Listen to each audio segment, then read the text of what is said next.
All right, gang, my honey, I can't share my screen. Oh, you're sharing. I'm fried. I'm fried. I'm fried. I'm fried. I'm fried. I'm fried. I'm fried. I'm so fried. I hate how fried I am.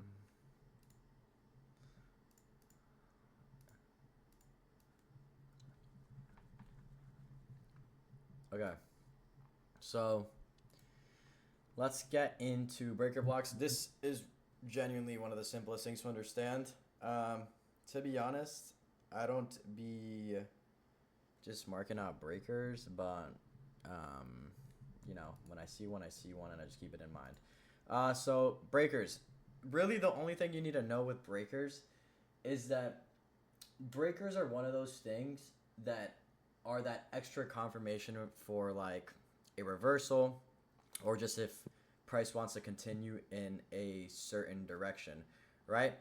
Obviously we trade inversions, so what happens? We're most likely entering off of, like, say, like right here. If we're like taking a short, we'll probably enter here, sweep of this high, we'll break through, and then we target that low. But let's say we have, I'm sorry, this is a screenshot, it's like tweaking, but let's use this example. So we'll start with bearish breakers, right? What is it? It's a high and then a low and then a higher high, right? And then to get that bearish breaker, what happens is you have high, low, higher high, but then lower low. And so the most important thing with breakers is that you need body closure confirmation before that last down closing candle that swept, well, that made the higher high. And then you can mark out the entire candle. Unlike OBs where you mark out like the wick, here you mark out the entire candle. And it's required that you have a body closure below that low. So, right, read what it says on the side. You need a body closure below previous swing low, confirming creation of breaker block. Bearish breaker blocks are always the last down closing candle before creating the higher high. So if you like mark it out like this, right here, somewhere around here, we're gonna have the last down closing candle, the last red candle before price decides that it wants to go back up and then create a higher high. So we have our high, low, and we have our higher high. And then to get a breaker, we now need high, low, higher high, lower low, right? We need that lower low. A low that's closing below this last down closing candle. We need body closure confirmation.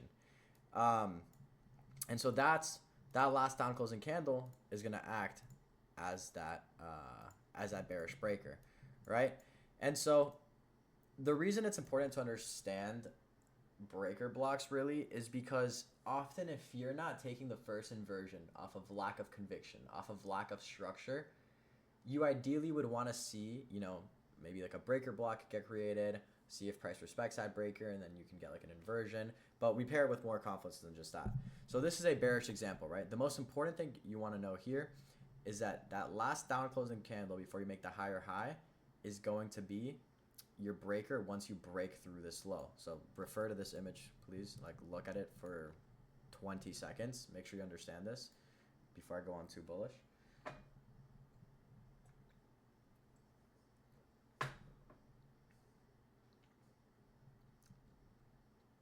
Give you a second more. Okay. And then let's say we're talking bullish breaker blocks, right? Here we sort of have the formation before I mark anything out. We have the low, high, lower low. Oh, fuck. Let's assume we haven't created the breaker yet.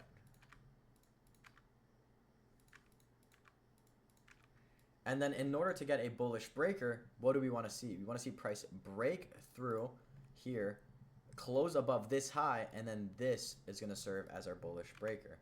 So that breakthrough above and that close is going to look something like this. So then we go ahead and we mark out the breaker like this. In this case, since it's bullish, it's that last up closed candle before we create that lower low, and then eventually get that higher high, and then we get that breaker. So here you can read this.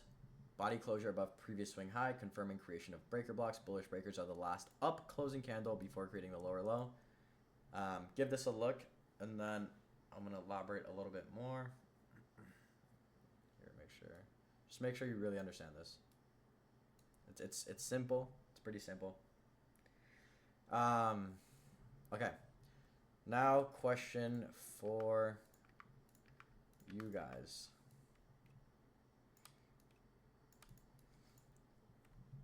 Is this a breaker?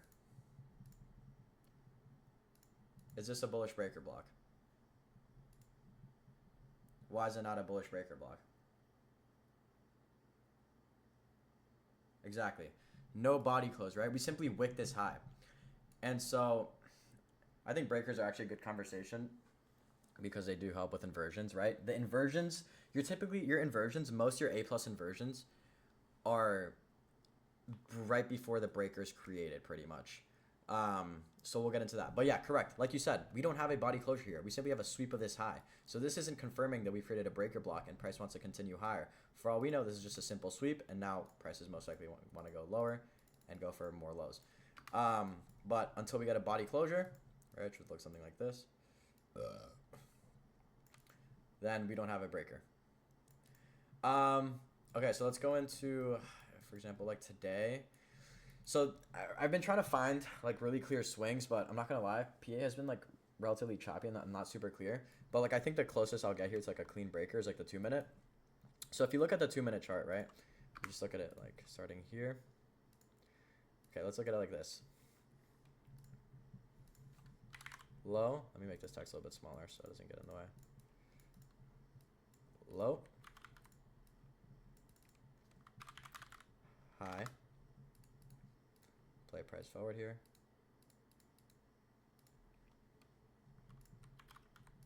Lower low.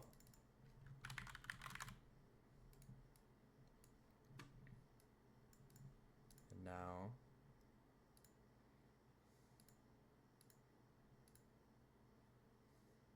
okay.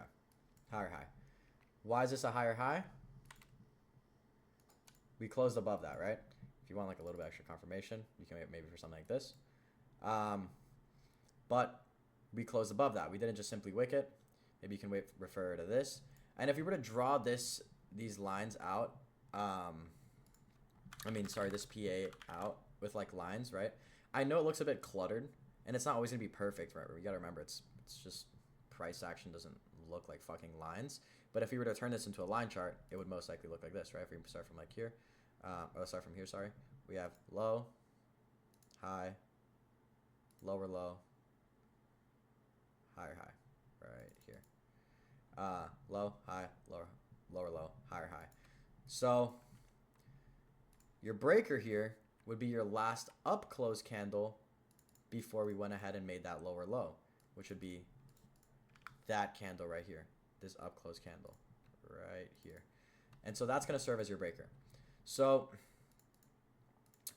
here's something to note. Let's put it this way, right? Just to give you more details on a breaker. Let's say we are taking an inversion, for example, something very similar to like this. Sorry, let me put it side by side. We come down, come up, come down, come up. And we're taking an inversion right here, right? Practically, literally exactly what we're doing here. Inversion, inversion. This internal high, we've always told you over and over, this is so important. You break even on internal high, internal low, no matter what. That is part of the inversion model. Why? Because if the second price goes ahead and takes this high, most of the time, you know, if price isn't ready to genuinely flip order flow completely, it'll just wick this and then keep going lower, right? But what is good about understanding breakers, for example? The good thing is if you understand breakers, and now that you know this concept, you know that if you're in an inversion trade and we're taking a long here, cool, we're in longs here, our TP1 is going to be at internal high for about a 101, cool.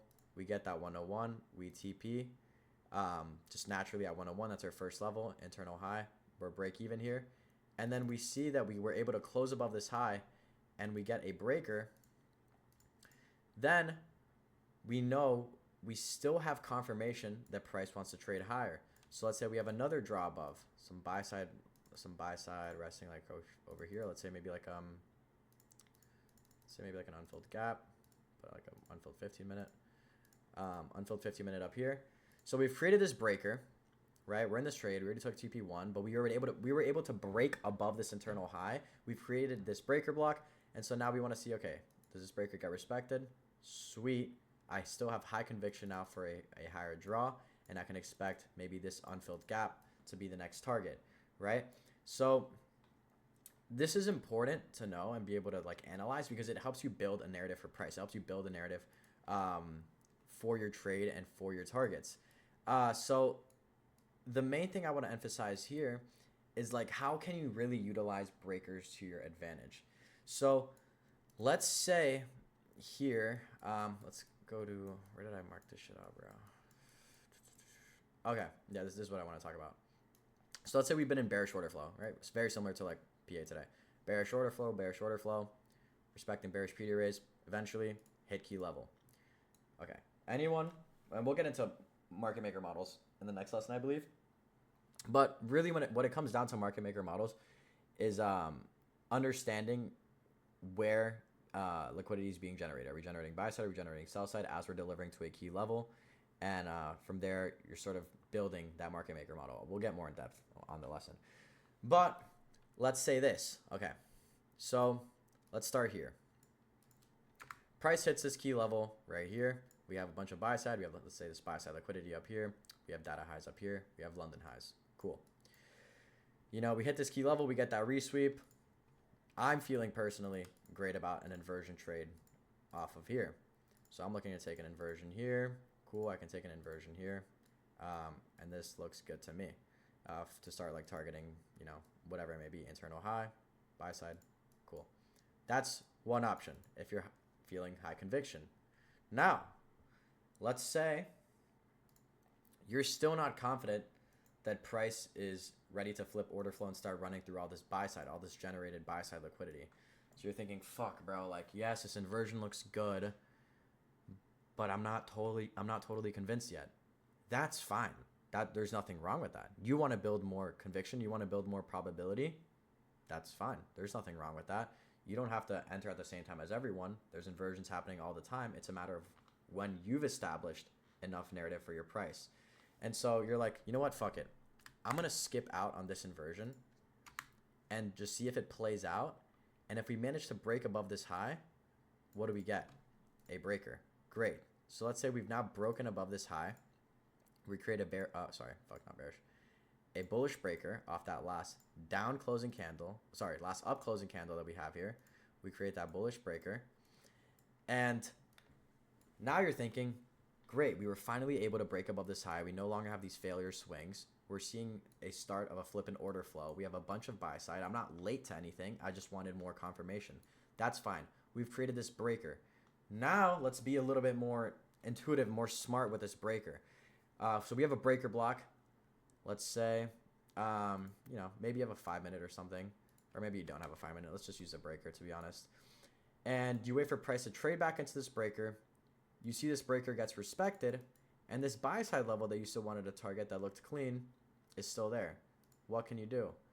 Okay, let's look for an inversion off this breaker, and obviously make sure we have our clear internal high right here for break even, and then we'll target this buy side. Awesome. So now, unlike before, we do have a breaker block. We have a confirmation that, you know, price wants to have bullish order flow. We've really started creating bullish structure and finally broke past all these failure swing highs. So for someone, this might be their more ideal trade because they feel more convicted now that they've created a breaker, respected the breaker, and have an inversion off of this to target buy side. That's totally fine too. Imagine you have like a 5-minute also paired here. Great. Now you have your 5-minute condition plus breaker. You're so confident in this, right? You're fucking locked in on this. And that's probably what I would recommend you look for. If you get like that breaker, You create that breaker. Hopefully you have like any sort of condition, really like a 5-minute condition, 15-minute condition. You're bouncing off that breaker. You're bouncing off that fair value gap. You're getting an inversion off of that. That's great fucking probability. You're not late to anything. Everything is about catching a piece of the pie. So let's say, right, you take this. Of course, you take the inversion here. This plays out, break even, TP. Cool, whatever. Now, let's say this whole time, you didn't really care about any of this buy side generated here. You've been simply looking at data highs, but waiting for price to confirm that it wants to sweep data highs. Right? Let's say like your main draw this entire time was data highs. Okay, we finally hit this key level. I want to find a trade towards data highs, but I don't want to be too early. I want a high conviction trade. Okay, that's fine. You didn't have to enter off this first inversion. You didn't have to enter off this breaker tap right here. But we know this breaker got respected. We're still delivering higher. Okay, when are we gonna have another entry? Well, maybe what you can wait for now is this is how you want to use breakers, right? To keep confirming that order flow wants to go in your way. So we go up. Maybe we sweep this intermediate high right here, right? Like this intermediate high sitting in the fair value gap. So let's say we go up, we sweep this, and now we start getting a reaction. We're like, oh fuck, okay, price is sort of slowing down here. You know, we're now starting to go lower. Is data highs really still the move? Well, you can wait and see if now you can get like another sort of breaker, right? This is obviously like people don't really trade like this, but this is a way to trade if you're someone who just wants high probabilities trades. And so what happens here? We see that we get our high. Sorry, we get our low right here. We get our high.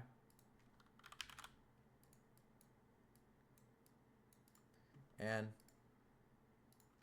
lower low. And higher high. So we broke through this high. And now we know that price is still confirming order flow heading towards data highs draw. So now you have this breaker in play, right? And what you can do is you have great confirmation that price wants to continue higher. Wait for a nice pullback into this breaker. Cool. This can be your entry. Or you can wait for an inversion out of that breaker. And then, of course, take that. Since we trade inversions, I'd recommend the second option. See if the breaker gets respected. Take an inversion off of that. This is another way to enter. Data highs above. Now you're locked in for this trade. And bang, you run data highs, right? So the main thing I'm trying to get at with here is that you can utilize breakers to keep confirming if price wants to deliver in a certain direction. We got that first confirmation all the way down here when we first broke this high. Cool. Let's say you didn't even want to be fucking bullish all the way up until like London highs or some shit. So it's like whatever. You're just watching price. Cool. Sweep this buy side. Okay, we get a reaction off the sweep of buy side. Price starts heading down. You're like, fuck, is it going to reverse? No. Cool. Breaker. We got this breaker. Price respects this breaker. Where's the next draw? Next draw is going to be data highs. We take out this intermediate high. Fuck, we're reacting off of it. Maybe data highs isn't the play anymore. Nope, another breaker. Okay, we're still confirming this order flow. Okay, eventually we take data highs. And London is still intact, but data highs is such a strong draw. Like, are we seriously going to go to London after taking data highs? We start seeing a reaction out of it. We're thinking, oh, this is the end of it, right? We start selling off a bit. But no, we get another breaker. We confirm that we still want to go to London highs. And it's like, this is how you utilize these confluences to validate order flow in a certain direction. And so this is the biggest thing I wanted to get through with breakers. It's mainly just understanding that these breakers are here to help also, of course, deliver price in a certain direction. They usually happen before, the inversions happen before the breakers. But let's say you don't want to take that first inversion and you get a breaker out of it. Well, now you know that price still wants to continue in that direction as long as it respects it, and you go from there. I hope that made sense. I can't tell if I was being too confusing with that. But like I said, these are all extra confluences. Most of the time, you're not going to use these as entries, but you can help understand the narrative of price and use it to support your trade. So biggest thing here would be like, I'd say the smartest way to use a breaker, to be honest, is you guys are most likely entering off inversions like this. So we're in an inversion off of here. And we take an inversion down here. We enter longs. Cool. We want to take a trade towards data highs. You know, we TP1 obviously at our internal high right here, break even there. TP1. We get that close above. Now we have this breaker in play. And what we can do is if we see price come down and respect this breaker, maybe we have like a fair value gap in there as well. And we start trading higher. What can we do? Okay, we can trail our stop up to here. And we know that this is respect to the breaker. We can use this as support for our long and keep trailing our stop with every breaker that gets made. Does that make sense?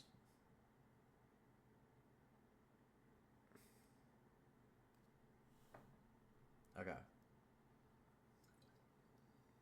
So yeah, breakers shouldn't be too difficult to understand.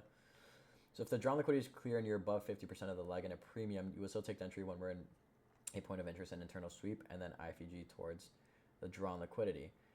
So you're saying, you're more so speaking like continuations, because that is a lot of the case with continuations, right? You're still, let's say if you're taking like a continuation towards London highs, yeah, chances are you're already in the premium of the range, but there's an obvious draw, and it's a good draw, and you get these confirmations, right? Take entry from a point of interest. Yeah, okay. Key level, internal sweep, and then IFEG towards draw on liquidity. Fuck yeah. If you feel high conviction towards that draw, that should play out. Especially if it's like a clear external draw, like a previous day highs or like a London highs. That's a great draw and a great continuation. This is how most continuations look. Most continuations are in like long continuations are mainly in the premium. Short continuations are mainly in a discount. If it feels too premium, they're too discount. Yeah, maybe don't take it. But if, you know, you're just slightly hovering around the premium area, slightly hovering around the discount area, it's not the end of the world. Obviously, you don't want to take a fucking insanely premiumed trade and get fucked. But if you do have that rebalance, right, of some sort of key level, some sort of point of interest, then you don't really expect price to break through that, but it can, and maybe you get a re-entry. However, just, you know, make sure you're not too premiumed and you're never too discounted. But if it's okay if you are a little premiumed, a little bit discounted with continuations. So the last red candle before going up would have remained as an OB if price wouldn't have went through it. So the last red candle before going up would have remained as an OB. The last red candle. Which one are we talking about here? Oh, yeah. I see what you're saying. Yeah, pretty much. I mean, yeah, that could serve as like an OB technically, but that's if we remain in bullish order flow, right? If it looked something like, well, let's say in this case, actually, this would be easier to use.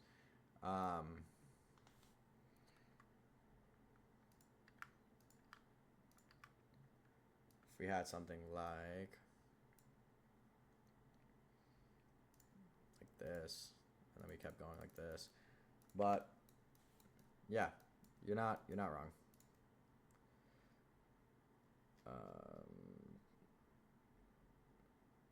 Bros, look at breaker blocks like IFG later. You still, yeah, already answered. Yeah, pretty much, Dior.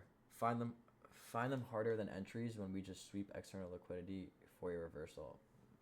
Find them harder than entries. What do you mean?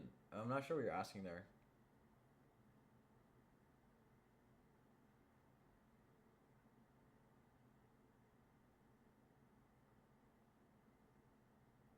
Find them harder than entries when we just sweep external liquidity for reversal.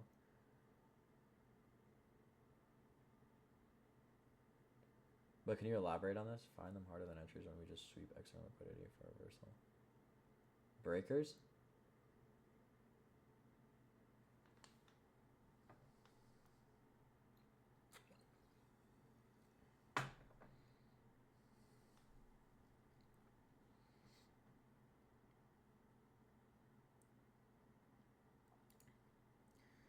And you're above the 50% leg in a premium, you would still take the entry when we're in a point of interest and internal sweep, and then IFG towards drawn liquidity. I said yeah, and you said find them harder than entries when we just sweep external liquidity for a reversal. Dude, I don't know if I'm just like being fried, but I'm assuming you're saying like if we just sweep external liquidity and then you just get an immediate reversal and you don't even create a breaker, like a V-shaped recovery almost. I don't know if that's what you're going for. Point is, I don't like continuations. Yeah, I mean, I was. Oh, okay, yeah, I got you. Yeah, I actually wasn't a fan of continuations at first, mainly because of what you were saying, like that premium feel to like longs or discount feel to shorts with external drop still being intact. But to be honest, I've actually built a lot of conviction over continuations over the course of time, and I genuinely love continuations. I actually love leaving an external draw still intact and then having price retrace into like a 5/15 minute condition, getting an inversion out of that, as long as like the internal liquidity also looks good, and it usually cooks. I just always make sure with continuations I'm typically like sizing down a bit in case it does want to like hit a resweep or like go down more to equilibrium. But I like continuations. If you don't like them, you don't have to trade them at all. That's totally fine. Yeah, I definitely think continuations are mainly a screen time thing. Um, and it helps when you understand daily profiles a bunch too. I know we've been going break even when we wick past internal high, but that's been wicking me out. So should I be going break even on the creation of the breaker block? No, absolutely not. The second you run that high, whether it's a sweep or a breaker, you're going break even, bro, and you're TPing. It sounds like your entries might be you just be getting bad entries, to be honest. Um, so make sure you know you're taking the right inversions. And if you are getting break even but you still follow your rules, it's not the end of the world, bro. But yeah, just make sure you're not FOMOing into inversions late after a close, taking way too premium closes, way too discounted closes, all that stuff, and you should be good. But hey, break even is better than you losing every single time, so maybe you're almost there. Patience, screen time, back test, bro, back test. Um, but yeah, guys, I mean, none of these concepts are too hard, right? You don't have to like dwell on these too much. They're very, very surface level, and they're not going to really change much about the way you trade. But obviously, we still want you to know everything we know, and these are just things that are in the back of our mind. Um, so hopefully that was all good. Did you guys learn it? You guys learn something today? Like, do you guys feel good about these concepts?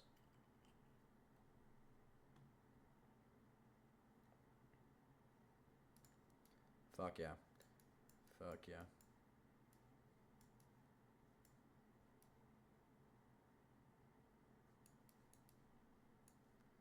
Sweet. A little confused still on OBs. I would just rewatch Blake's part of the OB a couple times, and I'm sure you'll get it. But it's really not that hard, and it's not the end of the world either if you don't get it completely. Have you guys ever heard me even mention an OB? I maybe say it like once every 77 trades. It's just something that we keep in the back of our mind, but it's not really changing too much how we go about everything, right? Can you give us an inspirational quote, like one of your skits? An inspirational quote. Quote. I don't be getting quotes like that, bro. But listen, fam. I don't know. I don't got a quote like that, but I will say, like, and this is pretty unrelated. I just want to tell you guys this. You guys are blatantly far more driven than our previous mentorship. I hate to say it. Um, and I've spoken with a lot of you individually.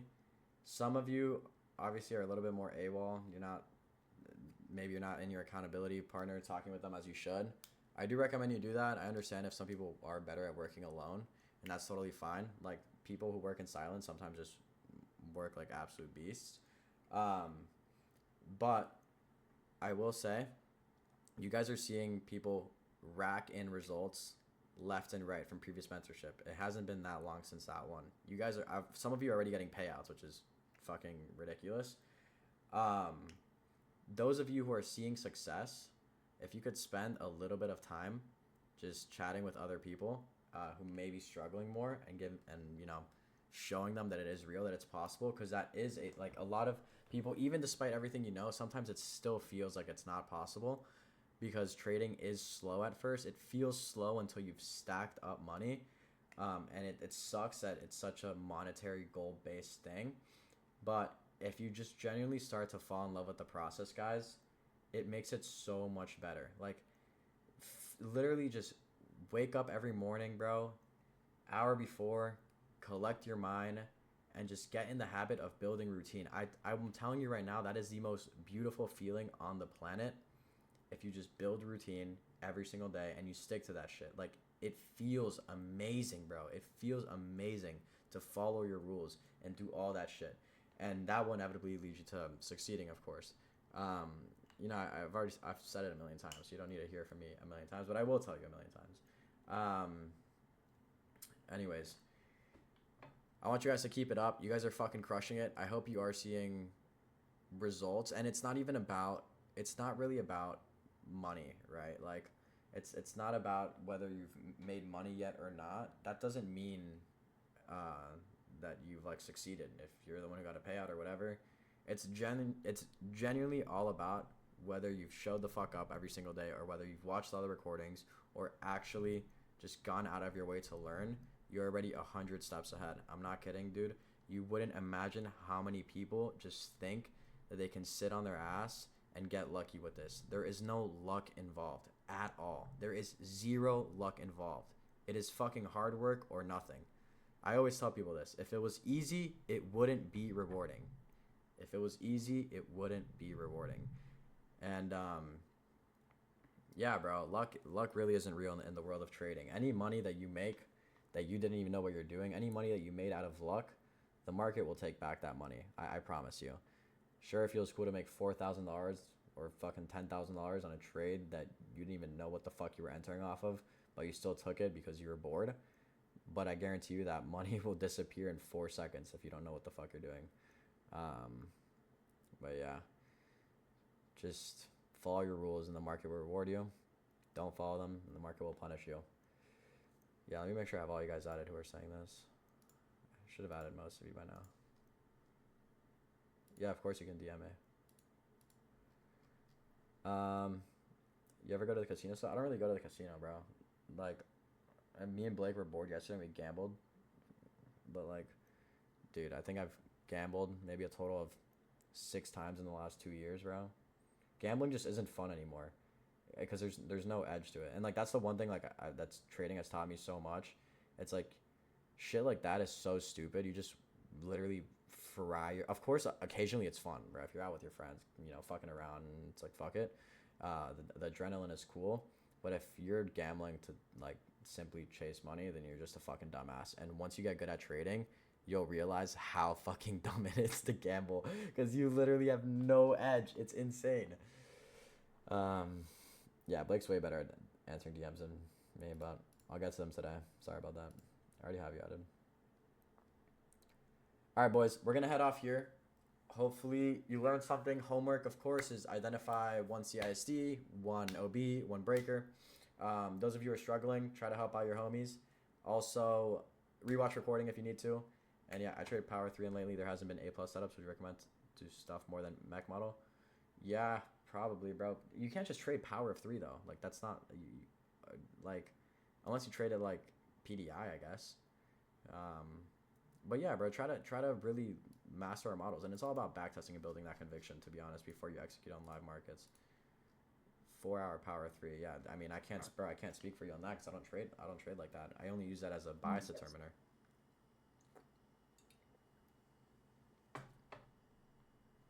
But yeah, boys, I fucking love you. I'll keep catching up with y'all every day after the trading days, asking how everything is going.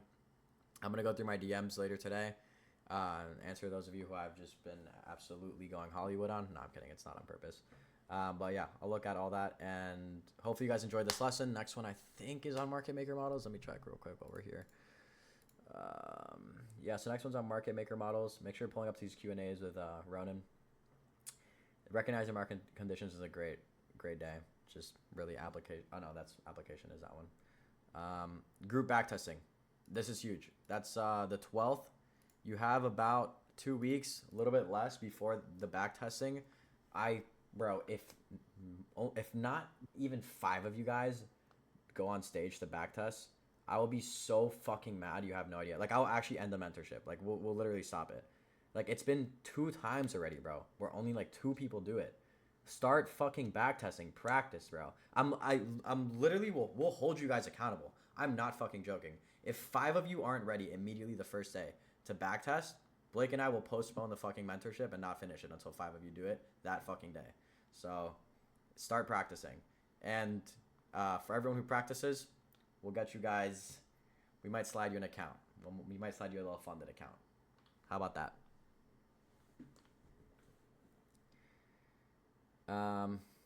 But yeah, tell Ronan to answer DMs. All right, bet I'll reach out to him. You pay activation fee, then yes. We'll give you MFF or something that doesn't have activation. All right, fellas, we'll catch y'all. Much love. I'm gonna end the recording here.